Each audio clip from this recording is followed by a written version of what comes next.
Crypto mixing service Tornado Cash blacklisted by the US Treasury. And this is a big deal, guys, because what we're seeing is an attack on cryptocurrency in general. And it will start in the areas where people can justify it, right? And they're going to justify it through the means of saying people are doing bad things, or like the article that we saw yesterday, right? They kind of classified all these crypto miners in Kazakhstan as a gang because they found one AK-47.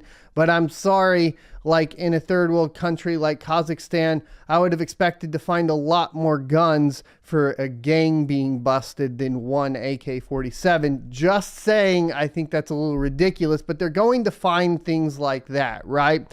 So if you've used Tornado Cash, you could be in trouble, by the way, because they are going to pursue, I think, legal proceedings surrounding it. Let's get into the article, though.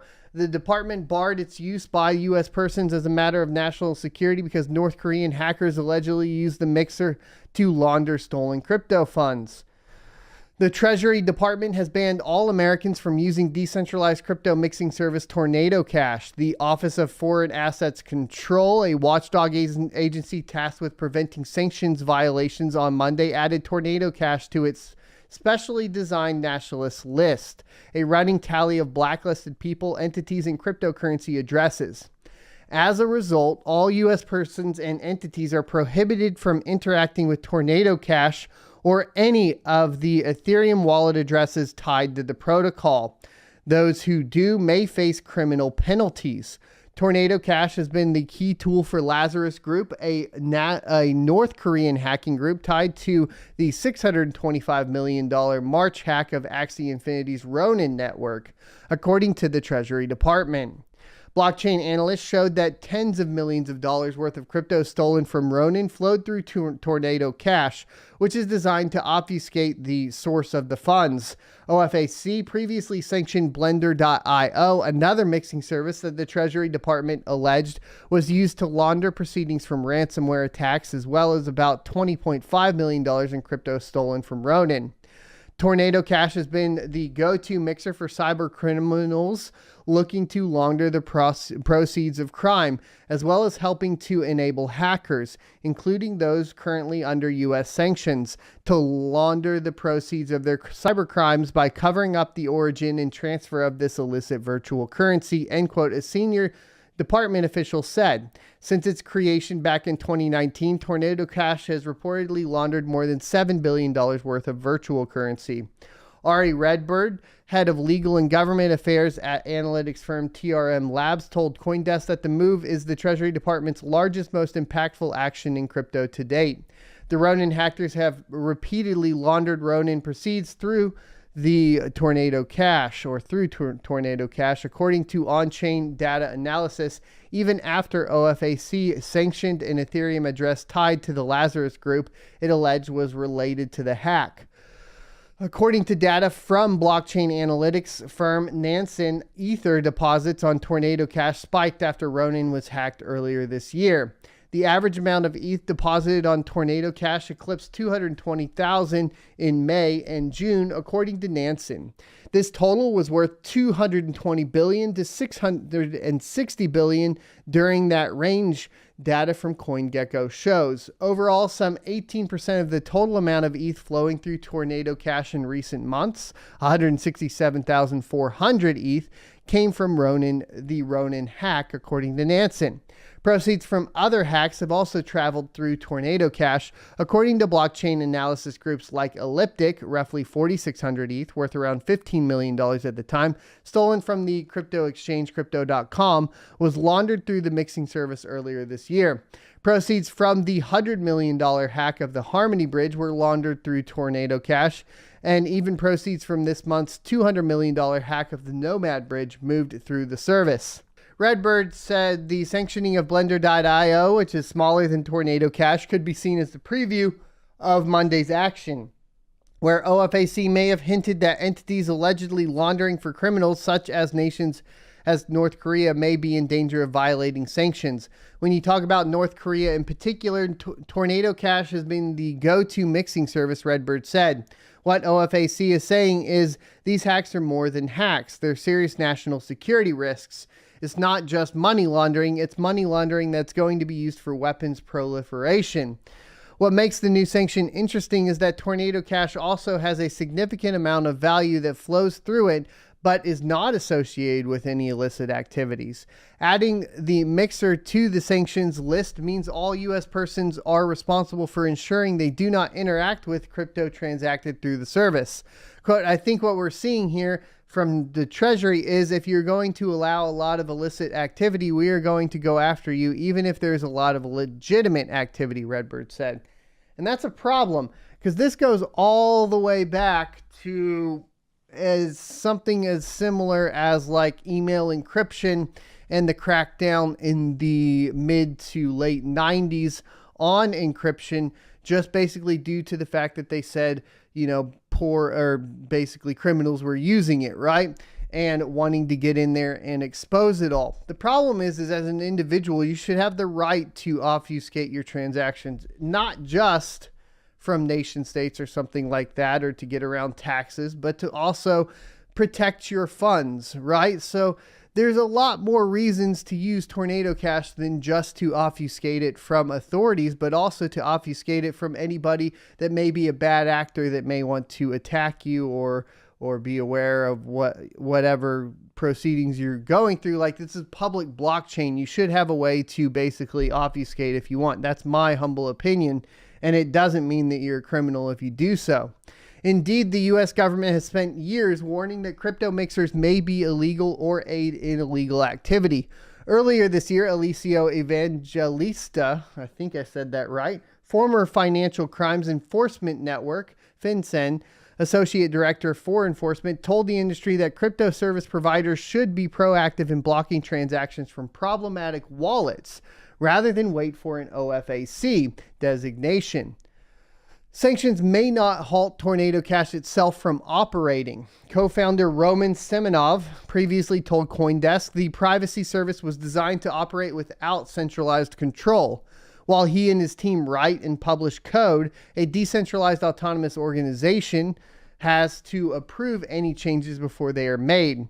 Quote, the protocol was specifically designed this way to be unstoppable because it wouldn't make much sense if some third party, such as a developer, would have control over it. This would be the same as if someone had control over Bitcoin or Ethereum. Well, I mean, Ethereum. He told CoinDesk. The developers went so far as to make open source its entire user interface, allowing anyone to weigh in on the code or the mixer's design. Depositing funds into Tornado Cash places them into a pool of other users' tokens. From here, users can withdraw their funds to another address while concealing where they came from originally. Tornado Cash says it's non-custodial, meaning users maintain complete control of their funds at all times, even if those funds are technically in one of Tornado's pools. Semenov previously told Bloomberg News that it would be technically impossible for sanctions to be applied to protocols like Tornado. And this is the thing that I think we've talked about a lot before, but there's a whole path here that we're going down in society, specifically as it pertains to like digital currencies, but the digital world as a whole. And it gets to the point to where these things they're going to run out in the wild and they're not going to be controllable. No matter how hard any specific government tries to control it, it's going to be near impossible, if not completely impossible at the end of the day. You're not going to be able to stop cryptocurrency and Bitcoin. That's the beautiful thing about it.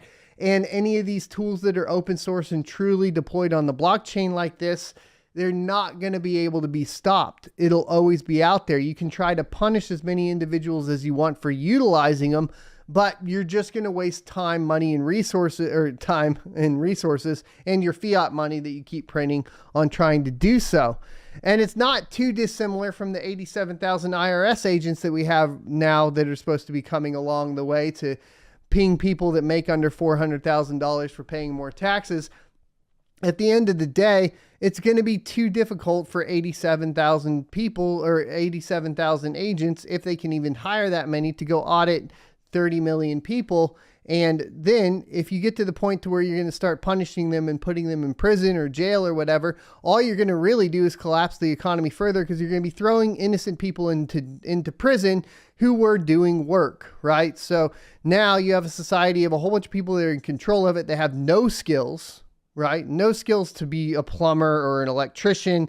And then you're going to be throwing your plumbers and your electricians and your cooks and everybody in prison. And then you just collapse your economy. It's going to be absolutely ridiculous if that is the path that we decide to go down as a society. But at the end of the day, as far as Tornado Cash is concerned, yeah, I don't think you're going to be able to just shut down Tornado Cash at this point. You're just going to go through and try to punish as many people as you can. And there's probably going to be some like high profile people that they're going to target to put fear into the public, to say like, hey, look, don't use this because we're clearly cracking down hard on it. And it's ridiculous. It's a waste of time and resources. The senior Treasury Department official said during a press call that the agency would continue monitoring mixers and could take further action if Tornado Cash continues as is. Since we sanctioned virtual currency mixer Blender.io, we have not seen evidence to suggest that it has remained active post that designation, the official said. We do believe that this action will send a really critical message to the private sector about risks associated with mixers writ large, which obviously is designed to inhibit Tornado Cash or any sort of reconstituted versions of it to continue to operate. In Monday's action, OFAC sanctioned Tornado Cash's donation address, proxy address, a Gitcoin grants address, and several others, including a few USDC addresses. More than 40 addresses in total were put on sanctions lists. Circle blacklisted the sanctioned Tornado addresses, freezing over $75,000 worth of USDC later Monday. Tornado Cash's GitHub and website went offline as well, and Tornado Cash developer Roman Semenov's GitHub was suspended. So they are going to go after those centralized entry points into it, right? You get rid of the GitHub, you get rid of the website. They can do all that on Web 2.0. But we have Web 3.0 coming about, and that's kind of where I say, at the end of the day, it's kind of unstoppable. It's inevitable. Is there a problem with laundering? Is there a problem with illegal activity? Yes, there is. But do you attack the service, or do you attack the people that are committing the illegal activity? That's the line here, right? It's not dissimilar from email encryption when we talk about, well, Al-Qaeda is using email encryption. Okay, well, why ban email encryption? Why not go to the source of the actual criminal activity and take care of that? That is the path that you should take, in my humble opinion. This is ridiculous. But it doesn't matter, because obviously the internet's going to get involved, and somebody is now trolling celebrities by sending ETH from Tornado Cash. They're like, oh, you're going to put all the people in prison that have received any sort of cryptocurrency from Tornado Cash? Well, here you go. Let's just start sending it all out. An anonymous crypto user transferred small amounts of Ether from sanctioned addresses to stars and prominent crypto figures on Tuesday. An anonymous user sent a slew of Tornado Cash transactions to high-profile Ethereum addresses on Tuesday in what appears to be a troll, implicating them in a potential regulatory mess. Affected wallets include those controlled by Coinbase CEO Brian Armstrong, TV host Jimmy Fallon, clothing brand Puma, and a wallet created for donations to Ukraine, according to Etherscan. I love how it's like, well, Ukraine's already corrupt, so they aren't going to go do anything with them. It's just kind of funny that they're going to throw that out there. Prominent crypto figures such as artist Beeple and more mainstream celebrities such as comedian Dave Chappelle received Ether. The Treasury Department's Office of Foreign Asset Control, a watchdog agency of the U.S. government, sanctioned Tornado Cash on Monday.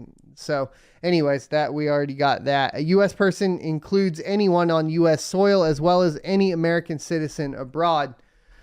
Tornado Cash is a mixer, a protocol designed to pool funds. We got all that, but let's get into the nitty gritty, right? So the idea to send 0.1 ETH to celebrity wallets appears to have originated on Twitter in a Monday post by user Depression 2019, who has since retweeted screen grabs from the on-chain transactions. The gag effectively points out the absurdity of such sanctions for users receiving funds from blacklisted addresses that they have no power to decline. The open nature of crypto is designed to cut out intermediaries, unlike the traditional financial sector that would use banks and other financial institutions to act as gatekeepers against such transactions. Because Tornado Cash is a sanctioned entity, U.S. persons would likely be under a legal obligation to block incoming transactions from its wallets. OFAC rules mandate that U.S. persons freeze any transactions or funds sent from Tornado Cash. It isn't possible to block an incoming transfer on chain, so exchanges and other parties would most likely have to block the addresses. This may not be easy for celebrities and businesses with public wallets that aren't operated by an exchange or similar type of business. Once again, decentralization versus centralization, and hits the fan. They're not going to be able to go through and actually implement this. You can't, because what are they going to do? Now it's very clear that you have no control of who sends you anything on chain. So somebody, a bad actor, sure, or whatever, a protester can go send it from the blacklisted addresses to a ton of different people. And now at this point, how are you going to audit all that? You're going to be wasting resources once again. It is absolutely hilarious though.